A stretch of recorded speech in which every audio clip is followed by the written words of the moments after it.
오렌지 카운티 얼바인시가 이스라엘과 팔레스타인 지지자들의 갈등으로 진통을 겪고 있습니다. 이유가 무엇인지 들여다봤습니다. 어제 열린 96회 아카데미 시상식에서 오펜하이머가 7개 부분을 석권했습니다. 시상식장 밖에서는 가자지구 전쟁 반대 시위가 펼쳐졌습니다. 지난 주말 개인 파티장에서 총격 사건이 벌어졌습니다. 가정 내 불화가 사고를 일으킨 것으로 추정됩니다. 뉴욕 지하철에서 한 남성이 여성을 선로로 밀치는 사건이 발생했습니다. 경찰에 체포된 용의자는 피해 여성의 남자친구로 확인됐습니다. 연방 중소기업청 SBA가 10만 달러 이하 재난 대출금에 대한 회수에 나섰습니다. 연방의회의 비판이 지속되면서 추심 대상을 확대한 겁니다. 시청자 여러분 안녕하십니까? KBS 아메리카 뉴스입니다. 오렌지 카운티 얼바인시가 요즘 이스라엘과 팔레스타인 지지자 간의 갈등으로 진통을 겪고 있습니다. 이우수 기자가 취재했습니다. 이스라엘과 팔레스타인 지지자들이 의회에 나와 자유롭게 발언을 내놓습니다. 전쟁이 조속히 중단돼야 하며 더 이상 불필요한 희생이 발생해서는 안 된다는 것이 주된 내용입니다. 얼바인 시의회가 이팔 전쟁 휴전을 촉구하는 결의안을 내놓겠다고 언급하자 의회에 자연스레 양쪽 지지자들이 모인 것인데 한 장소에 대립관계에 있는 두 집단이 모이면서 사태는 격화됐습니다. 이들은 서로를 비방하고 시의회 관계자들에게도 막말을 내놨습니다. 소셜미디어를 통한 공격도 이어졌습니다. 중립적인 입장을 취하고 있는 일부 의원들은 비난의 대상이 됐고 이어지는 협박에 경찰이 출동하는 일도 벌어졌습니다. 지난해 11월부터 시작된 양측의 갈등으로 시의회 업무에도 차질을 빚고 있습니다. 태미김 의원은 시의회 업무 차질로 지역 주민들에게 필요한 현안이 해결되지 못하고 있다며 양측의 시의회에서의 대립을 자제해 줄 것을 당부했습니다. I'm of the personal belief that as a city council member, that it is not my job and it is not my duty to weigh in on international conflicts. And so that's the position that I took. 태미김 시의원은 지역 정치인들과 치안당국도 이팔 지지자로 나눠지는 듯한 모습을 보이고 있다며 본인도 개인적으로 한반도 문제, 북한의 인권 침해 문제 등에 큰 관심을 두고 있지만 본인의 업무이자 지역 주민들을 위해 시의회 입장이 우선돼야 한다고 강조했습니다. 태미김 시의원은 오늘 보좌진들과의 논의 끝에 보다 명확한 입장을 밝힐 것을 결정했습니다. 이 역시 시의회 업무 정진을 위한 것이라는 설명입니다. Council members, even though we care about things that are happening around the world, we have to remain disciplined in focusing on the work that we do. Because the residents voted for me to make sure that Irvine remains a safe city, that we look after public safety, that we look after our environment, housing, infrastructure, and all the things that we have to do as a city. And so that's what I chose to focus in on. 태미김 시의원은 가자지구에서 희생자가 늘고 있는 부분은 안타깝지만 양측 분쟁이 얼바인시에서도 격화되고 시의원들을 향한 협박과 인신공격 등 도를 넘는 위협에 관해서는 수사기관의 도움을 받아 대처할 예정이라고 밝혔습니다. 또한 시의회 본연의 임무 밖의 일을 돕기는 어렵다는 입장을 명확히 밝혔습니다. KBS 뉴스 이우수입니다. 어제 열린 제96회 아카데미 시상식에서 오펜하이머가 7개 부문을 석권했습니다. LA 돌비 극장에서 열린 아카데미 시상식에서 오펜하이머는 작품상과 감독상 등 7개 부문을 수상했습니다.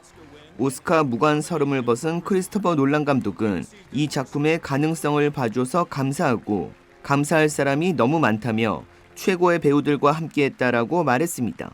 To the Academy, just to say, movies are just a little bit over 100 years old. I mean, imagine being there 100 years into painting or theater. We don't know where this incredible journey is going from here, but to know that you think that I'm a meaningful part of it means the world to me. Thank you very much. 여우주연상은 가여운 것들에서 대담한 연기 도전으로 화제를 일으킨 엠마 스톤이 수상했습니다. And Yorgo, thank you for the gift of a lifetime in Bella Baxter. I am forever thankful for you. Thank you for inviting all of us to be members of this team. 한국계 샬린송 감독이 작품상과 각본상 후보에 올라 관심을 모았던 페스트 라이브즈의 수상은 불발됐습니다. 한편 일본 영화는 2개 부문을 수상했습니다. 장편 애니메이션상은 미야자키 하야오의 그들은 어떻게 살 것인가가 수상했고 시각효과상에서도 고질라 -1이 수상했습니다. 2001, so far from Hollywood, even the possibility of standing on this stage. 한편 지난해 세상을 떠난 영화인들을 추모하는 순서에서 이성균의 추모 영상이 공개됐고 도널드 트럼프 전 대통령이 사회자를 폄하하는 글을 소셜미디어에 올려 사회자는 아직 감옥에 안 가셨다니 놀랍네요 라고 말해 객석에 웃음을 던지기도 했습니다. 한편 시상식장 밖에서는 500여 명이 모여 가자지구 전쟁 반대 시위를 펼쳐 교통정체가 이어졌습니다. 최근 교황이 우크라이나를 향해 백기들, 용기 등의 발언을 해 파문이 커지고 있습니다. 조혜진 기자입니다. 우크라이나가 자국 주재 교황 대사를 초치했습니다. 러시아와의 협상을 언급한 교황의 백기 발언에 실망했다며 항의한 겁니다. Ось що таке церква з людьми, а не за 2,5 тисячі кілометрів десь там займатися віртуальним посередництвом між тим, хто хоче жити, і тим, хто хоче тебе знищити. 우크라이나 외무부도 성명을 발표하고 평화는 공정해야 한다고 강조했습니다. 앞서 프란치스코 교황은 스위스 공영방송과의 인터뷰에서 우크라이나의 러시아와 협상을 촉구하는 듯한 발언을 해 논란이 되고 있습니다. Ma credo che è più forte quello che vede la situazione, pensa al popolo e ha il coraggio di la bandiera bianca e negoziare. 라트비아, 독일 등 일부 유럽 국가들 역시 이 같은 교황의 발언이 적절하지 않다고 지적했습니다. 다만 러시아는 협상이 언제나 열려 있다며 교황의 발언에 맞장구 쳤습니다. 한편 러시아가 우크라이나 남부 항구 도시인 마리우폴을 침공한 이후 20일간의 참상을 담은 영화 마리우폴에서 20일이 아카데미상 다큐멘터리 부분을 수상했습니다. 우크라이나 최초의 아카데미상입니다. I'm honored. But probably I will be the first director on this stage who will say, I wish I would never made this film. 젤렌스키 대통령 역시 자신의 SNS를 통해 영화의 소재가 된 마리우폴을 기억해달라고 호소했습니다. KBS 뉴스 조혜진입니다. 지난 일요일 아칸소주의 한 개인 파티장에서 총격 사건이 발생해 3명이 숨지고 4명이 다쳤습니다. 경찰은 어제 오전 5시쯤 한 건물 내에서 여러 발의 총격이 발생했다는 신고가 접수돼 현장에 출동했습니다. 현장에서 총격 용의자인 남성을 포함해 3명이 총에 맞아 사망한 것을 확인했고 부상자도 4명 발견해 병원으로 이송했다고 밝혔습니다. 경찰은 이번 총격 사건이 한 버려진 건물에서 개인이 연 파티 도중 발생했으며 현장 목격자 등을 상대로 자세한 경위를 파악 중이라고 밝혔습니다. 경찰은 사상자들 가운데 사망한 여성 1명과 남성 1명, 다친 여성 1명은 용의자와 아는 사이였으며 나머지 3명은 용의자와 아무런 관계가 없다고 밝혔습니다. 경찰은 남성 용의자가 자살하기 전 여성에게 총을 쏜 것으로 추정하고 현재 수사 중으로 가정 내 갈등에서 비롯된 것으로 보고 수사가 진행 중이라고 덧붙였습니다. 총격이 발생한 존스보로는 아칸소주 리틀록에서 북동쪽으로 약 70마일 떨어진 곳입니다. 한편 비영리 단체 총기폭력 아카이브에 따르면 이 사건은 올해 들어 발생한 73번째 총기 난사 사건으로 분류됐습니다. 하와이의 주택가에서 아버지가 부인과 자녀 등 일가족을 살해하고 자살한 것으로 추정되는 사건이 발생했습니다. 호놀룰루 경찰은 어제 하와이 오아후 섬에 위치한 한 주택가에서 가정 내 말다툼이 있다는 신고를 받고 출동했습니다. 경찰은 오전 8시 30분쯤 현장에 도착해 집 안으로 들어가자 살인과 자살로 보이는 사건이 발생해 5명이 숨져 있었다고 밝혔습니다. 경찰은 성인 여성 1명과 17살, 12살, 10살 등 4명이 치명적인 흉기에 찔려 숨져 있었고 남편도 숨진 채 발견됐는데 경찰은 남성이 자신을 찔렀는지는 아직 조사 중이라고 설명했습니다. 그러나 현장 조사 결과 남성이 현장에서 발견된 칼로 여성과 3아이를 살해한 것으로 보인다고 경찰은 밝혔습니다. 호놀룰루 당국은 이번 5명이 사망한 사건은 1999년 동료 7명에게 총격을 가해 숨지게 한 제록스 살인 사건 이후 최악의 살인 사건이라고 밝혔습니다. 지난해 6월 독일 유명 관광지에서 여성 관광객을 성폭행한 뒤 살해한 31살 미국인 남성이 종신형을 선고받았습니다. 독일 법원은 오늘 살인, 강간, 살인미수 혐의로 기소된 트로이 B의 선고 공판에서 책임의 중대성이 인정된다며 이같이 선고했습니다. 독일 법원에서 종신형을 받으면 형기 15년을 채운 뒤 가석방을 신청할 수 있지만 이 경우에도 형 집행을 계속할 중대한 책임이 없는 때에만 가석방이 가능합니다. 판결이 그대로 확정되면 형량 요건을 채우더라도 가석방되지 못할 것으로 현지 언론들은 전망했습니다. 트로이 B는 지난해 6월 14일 오후 2시쯤 노이슈반슈타인 성에서 멋진 셀카를 찍을 수 있는 장소를 알려주겠다며 친구 사이인 아시아계 미국인 관광객 2명을 등산로로 유인했습니다. 그는 A씨를 절벽 밑으로 떨어뜨린 뒤 C씨를 목조르며 성폭행하고 역시 낭떠러지 아래로 밀었습니다. 이들은 모두 50m 아래로 추락했고 C씨는 같은 날 밤 병원 치료 도중 숨졌습니다. 트로이 B는 지난달 20일 첫 재판에서 범행을 모두 인정했습니다. 그러나 검찰은 진심으로 반성하지 않고 자백은 변론 전략에 불과하다며 종신형을 구형했습니다.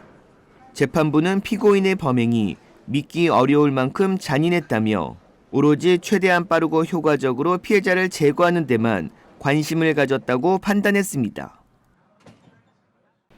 지난 주말 뉴욕시 지하철역에서 남자친구가 여자친구를 선로로 떠밀어 피해 여성이 2다리를 잃는 끔찍한 사건이 발생했습니다. KBTV 길현민 기자입니다. 지난 주말 뉴욕시 지하철에서 연인 간에 발생한 언쟁으로 남자친구가 여자친구를 지하철 선로 위로 밀쳐버리며 여성이 2다리를 모두 잃어버리는 비극적인 사건이 발생했습니다. 35세 가해 남성 크리스티안 발데즈가 오늘 뉴욕시경에 의해 체포됐습니다. 현재 그는 살인미수, 중범죄 혐의를 받고 있으며 맨해튼 형사법원에 기소돼 보석금 없이 구금됐습니다. 사건은 지난 9일 오전 10시 30분경 풀튼 스트리트역에서 발생했습니다. 피해자 29세 여성은 발데즈에 의해 맨해튼 지하철 승강장으로 열차가 진입할 때 선로로 밀쳐졌으며 발데즈는 범행을 저지른 직후 현장에서 도주했습니다. 하지만 뉴욕시경은 저녁 8시 30분경 그를 체포했습니다. 뉴욕시경의 조사 결과 발데즈는 2020년 브롱스 아파트에 침입해 아파트 거주 여성을 흉기로 찌르고 3살짜리 딸을 비상계단으로 던져버리겠다고 위협한 혐의로 체포된 적이 있으며 폭행미수 혐의로 유죄 판결을 받고 징역 8년을 선고받았으며 2022년 1월 구금된 지 2년도 채 안 돼 가석방된 인물인 것으로 드러났습니다. 현장에 출동한 응급구조대에 의해 피해 여성은 인근 벨뷰 병원으로 이송됐지만 결국 오른쪽 다리는 무릎 아래, 왼쪽 다리는 무릎 위를 절단해야 했습니다. 특히 이번 사건은 캐시 호컬 뉴욕 주지사가 모든 시민이 안전하다고 느끼며 지하철을 이용할 수 있도록 할 것이라고 약속한 지 3일 만에 발생해 대중교통 내 중범죄에 대한 우려가 사그라들지 않고 있습니다. 가해자 발데즈는 피해 여성인 여자친구가 괜찮길 바란다며 그녀는 정말 강인한 여성이라고 말했습니다. 하지만 20대 피해 여성은 이제 남은 평생을 2다리 없이 살아가게 됐습니다. KBTV 뉴스 길현민입니다. 트레이더조가 판매하는 에코백이 품절 대란을 일으키며 200배에 달하는 높은 가격에 재판매되고 있습니다. 캔버스 소재로 만들어진 트레이더조 토트백은 원래 가격이 $2 99센트인데 최근 온라인에서 무려 $500에 거래되고 있다고 CNN이 전했습니다. 파란색, 빨간색, 녹색, 노란색으로 구성된 트레이더조의 가방은 지난주 틱톡에서 1,100만 건 이상 조회수를 기록하며 SNS를 강타했습니다. 일부 매장에서는 한 번에 구매할 수 있는 수량에 제한을 두고 있는 것으로 알려졌지만 매장 직원들에 따르면 이미 고객들이 전국 매장으로 몰려들어 사재기를 했고 대부분 품절됐다고 전했습니다. 일부는 이베이 등 온라인에서 수백 개의 미니 토트백이 $5에서 $500 사이의 가격에 올라와 있고 모든 색상의 4개 토트백을 한 세트에 $145에 팔고 있는 한 이베이 판매자는 이미 8개 세트를 팔았고 이제 딱 하나만 남아있다고 말했다고 CNN은 전했습니다. 가방 4개를 $499.99에 내놓은 다른 판매자는 한 세트가 판매됐고 2세트 재고가 남아있다고 했습니다. 다만 이베이에서는 시작가보다 낮은 가격에 입찰이 가능하기 때문에 실제로 광고된 가격에 판매되는지는 불투명합니다. 전국의 트레이더조 직원들은 1-2주 전부터 가방 판매가 급증해 다음 배송은 오는 9월에나 가능할 것 같다고 말했습니다. 트레이더조 토트백 열풍은 지난해 스탠리 텀블러 대란을 연상케 합니다. 소매업체 타겟은 지난해 12월 발렌타인데이 한정판 스탠리 텀블러 컬렉션을 선보였습니다. 쇼핑객들이 스탠리 컵을 사기 위해 매장 밖까지 긴 줄을 서는 장면이 SNS를 통해 올라오기도 했습니다. 연방 중소기업청이 $10만 이하 코로나19 재난대출금 회수에 나섰습니다. KBTV 전상희 기자입니다. 최근 SBA가 재무부에 $200억 규모의 코로나19 재난대출 연체금 추심을 신청했다고 월스트리트저널이 보도했습니다. 이전과 달리 $10만 미만의 대출자가 포함됐습니다. SBA는 코로나19 팬데믹 당시 중소기업과 비영리단체 지원을 위해 $3,900억 규모의 재난대출을 실행했습니다. 수혜 단체는 약 400만 곳으로 대출은 30년 만기로 중소기업 연 3.75%, 비영리단체 연 2.75%의 고정금리로 제공됐습니다. SBA에 따르면 현재 코로나19 재난대출 회수율은 20%에 그치고 있습니다. 월스트리트저널은 팬데믹에서 완전히 회복하지 못한 대출자들이 고군분투하고 있다고 지적했습니다. 이에 대해 SBA는 상환이 어려운 경우 추심 전 SBA에 먼저 지원을 요청해야 한다고 설명했습니다. 일정 자격을 충족하면 최대 1년간 최소 금액 월 $25만 상환하면 되고 이후에는 의무 상환액의 50%, 75% 등으로 상환액을 늘려나갈 수 있습니다. 최근 재무부로부터 추심 안내를 받은 한 식당주는 팬데믹만 지나면 회복될 줄 알고 무리해서 대출을 받았지만 지금 수입으론 이자나 겨우 갚을 수 있는데 진정 연방정부가 원하는 게 이것인지 묻고 싶다고 말했습니다. 또 다른 주민은 $13만 6천 재난 대출을 받고 대출 상환이 불가능해 SBA에 상환액 조정을 요청했지만 거절당했다며 식당 장비 등을 팔아 일부를 갚았지만 추심 압박이 계속되고 있다고 밝혔습니다. KBTV 뉴스 전상입니다. 시진핑 중국 국가주석의 관저로 승용차 한 대가 돌진했습니다. 김민정 기자가 보도합니다. 베이징 중난하이 정문 앞에 검정색 승용차가 멈춰섰습니다. 경호요원으로 보이는 남성들이 차량 운전자를 끌어내 연행합니다. 시 주석 관저와 집무실이 있는 베이징의 심장부로 차를 몰고 돌진하다가 붙잡힌 겁니다.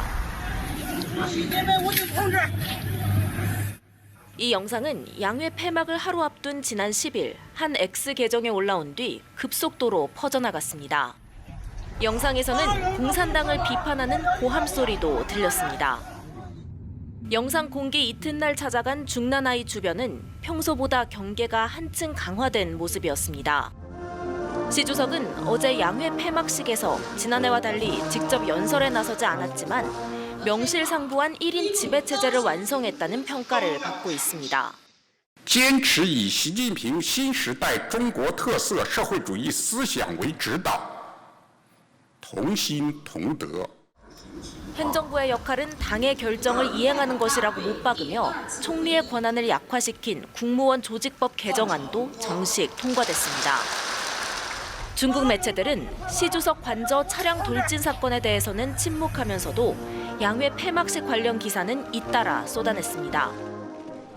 시 주석에게 권한이 집중되는 만큼 현 체제에 대한 반발 목소리 그리고 시 주석의 정치적 부담 역시 점차 커지고 있는 것으로 보입니다. 베이징에서 KBS 뉴스 김민정입니다. 조 바이든 대통령이 주택 구매 지원안을 공개했습니다. KBTV 김은지 기자입니다.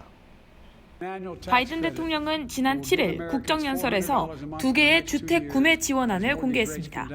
먼저 첫 주택 구매자에게 $10,000에 달하는 새로운 세액 공제안을 제안했습니다. 첫 주택 구매자는 2년 동안 연간 $5,000, 총 $10,000의 세액 공제를 받을 수 있게 됩니다. 또 다른 하나는 기존 주택 보유자들이 첫 주택을 팔고 더 큰 집으로 옮겨갈 수 있도록 독려하기 위해 별도로 1년 동안 최대 $10,000까지 세액 공제를 제안했습니다. 이는 주택 소재 카운티의 중간 주택가 이하에 해당되는 첫 주택을 소유한 사람들에게 제공되며 주택을 투자자가 아닌 다른 소유주, 거주자에게 판매해야 합니다. 이 같은 제안은 팬데믹 기간 최저 수준의 모기지 금리에 묶여있던 주택 소유주들이 현재 고금리로 이사를 망설이고 있는 현상을 완화하는 데 도움이 될 것으로 분석됩니다.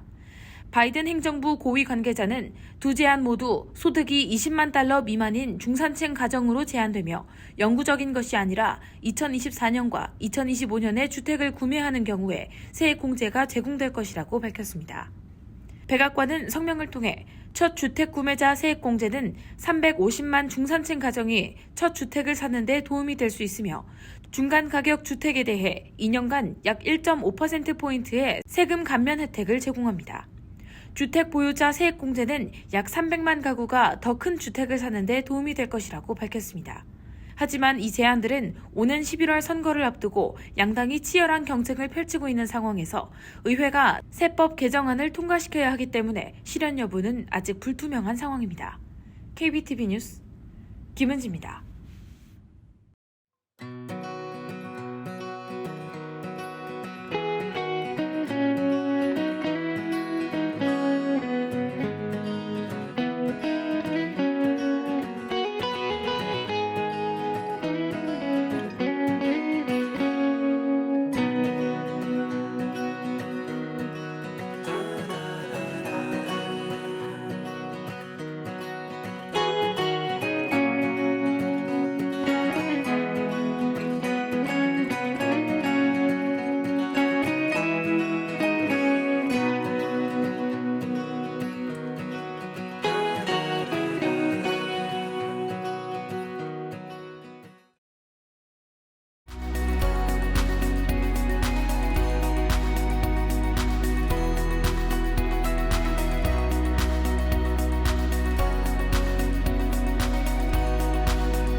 KBS 아메리카 뉴스 마칩니다.